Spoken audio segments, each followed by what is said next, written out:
Yun. Magkano dapat ang sahod ng isang lalaki para i-date mo siya? Ang kinikita or sahod? Wala akong boses. Ayan, basta narinig mo ko. Magkano ang kinikita? Magkano ang dapat na normal na sahod ng isang lalaki? Hindi ako Sumandal makapagbigay ka. ng explicit, definite na Sagot. na sagot. Kasi unang-una, hindi mo naman yan itatanong sa kanya. Hindi, siyempre. Tsaka, Para lang malaman mo, o halimbawa na i-date mo siya. Siyempre, magkakatanungan na kayo bago kayo mag-date. unang trabaho mo? isasama mo ba yun sa tanong mo? Magkano sinasahod Hindi, bawa magkano trabaho mo, malalaman mo na kung magkano yung sahod niya. Bawa sinabi niya, kargador siya. Tapos yung iba naman, baka sinabi niya, call center siya. Yung isa, manager. O, siyempre, malalaman mo yung estimate ng sahod ng mga taong ganon. So, sa tingin mo, bakit importante yun? Siguro, the way I wanted to answer that Sandal ka. vague question is that Sumandal ka. Sumandal ka din yung mo yung nakatingala ka dyan.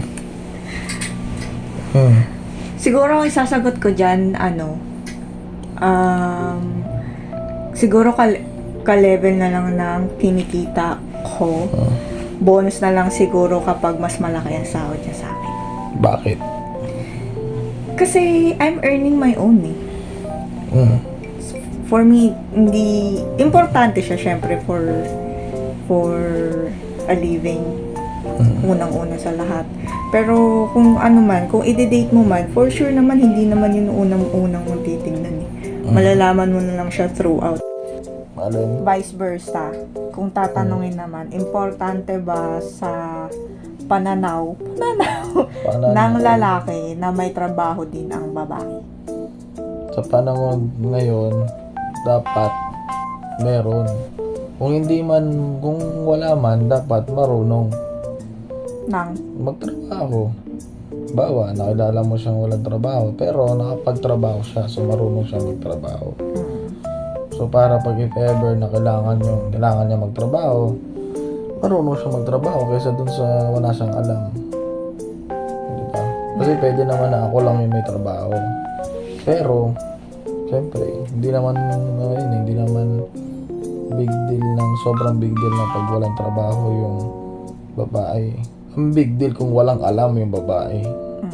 Sa pagtatrabaho, walang alam. Ever since, ang alam lang niya magwalis. Okay lang yung trabaho gusto alam niya, magwalis, tapos maghugas ng pinggan, wala na. Mahirap yun. Siyempre, paano kayo mabubuhay niyan? Tapos gusto niyo mag-anak. Mahirap yun. Bawat date pa lang, ikaw lagi sumasagot ng date. Pwede naman. Pero yung sa mga next stage na ikaw pa rin sumasagot, lalaki pa rin sumasagot, hirap na yun. Buti sana kung anak siya ng hari. Pwede yun. Ano bang era yun? Mga 1800s, 1700s, mga gano'n. Pwede pa yun. Pero kung gantong 2024, hindi na uso yung gano'n. Kailangan magtatrabaho na rin ang babae. Or, kung hindi mo magtatrabaho, may alam.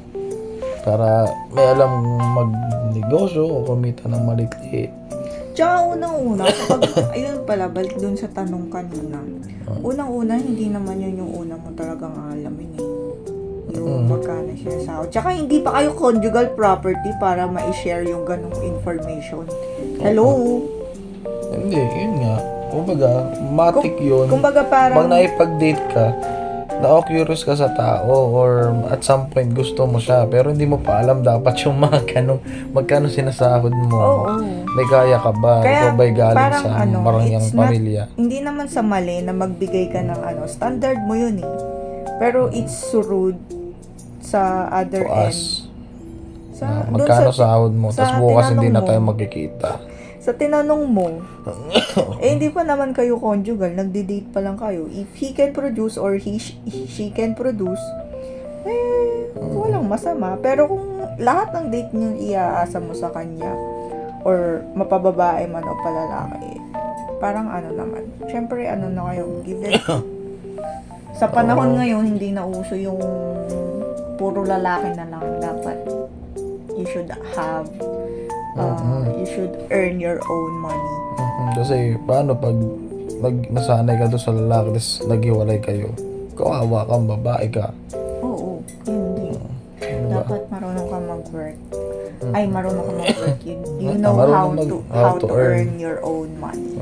Workman or business. Mapalalaki man o babae. Kasi may mga lalaki din naman na umaasa din sa mga babae. Yun ang mahirap. Kapag mga batugan, ganon. Yung mga batugan, tapos alam mo ng batugan, dinidate mo pa. Tapos pag sinaktan, tsaka kaaray. May ganun talaga kasi baka pogi. Ano pa kain ng kapugian mo? Lahi. Lahi. Mali mo, Maglalahi ka parang- lang ng masamang ugali at batugan. Mali mo, para siyang kumbaga, inaintulad niya yung buhay niya sa aso. Ay, parang to. So, mag-aantay na lang ng Na parang maganda. Hindi, nakita niya, babae ka, tapos may trabaho, tapos nag-dinedate mo yung tambay, parang gano'n. Pogi, gano'n. Ay, Ekis ka maganda sa ang akin, breed. Maganda ang breed nito, parang husky. Breed. Parang gano'n ang basehan ng minsan. Yung tawag doon, tanga. Ganun.